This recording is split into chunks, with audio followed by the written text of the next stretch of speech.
الحياة ليست نزهة في حديقة مزهرة، ولا رحلة هادئة على ضفاف نهر جار، بل هي مسيرة طويلة تكتنفها المشقات وتتخللها العقبات وتعترضها الآلام والخسائر والإحباطات. الحياة صعبة، هذه العبارة ليست شكوى بل اعتراف واقعي. مررت بمواقف عديدة ظننت أنها نهايتي. شعرت أن الأرض تميد بي وأن السماء أغلقت في وجهي. أحلام لم تكتمل، علاقات خذلتني، الطموح نار لا تنطفئ حتى وإن لفها رماد الواقع القاسي. هو ذاك الصوت الذي يهمس في أذنك حين يسخر منك الجميع: أنت قادر. هو النور الذي يضيء آخر النفق حين تظن أن الظلام لا نهاية له.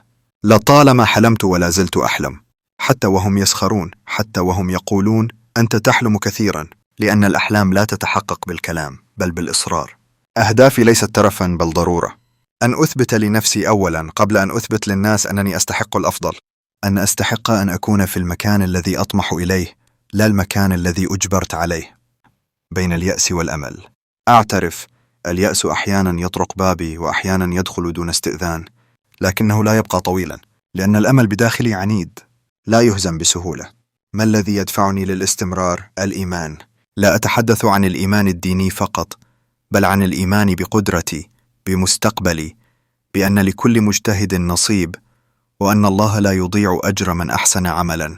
أحيانا أبكي وأحيانا أنهار، ولكنني لا أستسلم.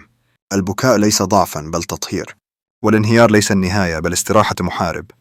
علمتني الحياة أن النجاح ليس صدفة بل تراكم محاولات، أن الفشل ليس عارا بل تجربة، أن الناس يتغيرون وأن عليك أن تتغير معهم، لا أن تتنازل عن مبادئك بل أن تتعلم كيف تحمي نفسك. علمتني أيضا أن لا أنتظر دعما من أحد، أن أكون ظهري وسندي، أن أصفق لنفسي حين لا يصفق أحد، أن أفرح بإنجازاتي الصغيرة لأنها وحدها كانت وقودي في ليالي الإحباط. من أصعب دروس الحياة أن تكتشف أن من ظننتهم سيسندونك كانوا أول من تخلى عنك. خذلان الأصدقاء، صمت الأقارب، نظرات الشماتة، كلها سهام لا ترى لكنها تدمين من الداخل. لكنني تعلمت أن لا أراهن على أحد، أن أجعل علاقتي الوحيدة الثابتة مع الله ومع ذاتي. فالله لا يخون، ونفسي إن صدقتها لا تتركني. لست مثاليا ولست عبقريا، لكنني مثابر. كل يوم أستيقظ وفي ذهني شيء واحد: ما الخطوة التي سأقوم بها اليوم لأقترب أكثر؟ أحيانا تكون الخطوة قراءة أو تعلم مهارة أو حتى مجرد مقاومة الكسل. لا يهم حجم الخطوة، المهم أن أتحرك، لأن الوقوف في مكاني معناه الموت البطيء. النجاح لا يزور النائمين بل يطرق أبواب المستيقظين المتعبين، لكنهم لا يتوقفون. وقعت كثيرا في فخ المقارنة: لماذا فلان أفضل؟ لماذا فلانة وصلت قبلي؟ ولكنني أدركت لاحقا أن لكل منا طريقه وزمنه ونصيبه. لن أندم على وقت ضاع بل سأتعلم. لن أتحسر على من سبقني بل سأركز على مساري، لأن مقارنة الذات بالآخرين طريق سريع إلى الفشل. أنا وهذا يكفيني. الألم جزء من الحكاية لكنه ليس الخاتمة.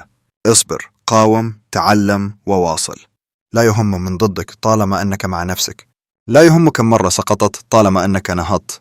الحياة لم تكن يوما سهلة ولن تكون. استمر حتى وإن كنت تبكي وأنت تمشي. استمر، لأن في النهاية حين تصل ستنسى كل التعب، وأنا سأستمر حتى أصل إلى أهدافي.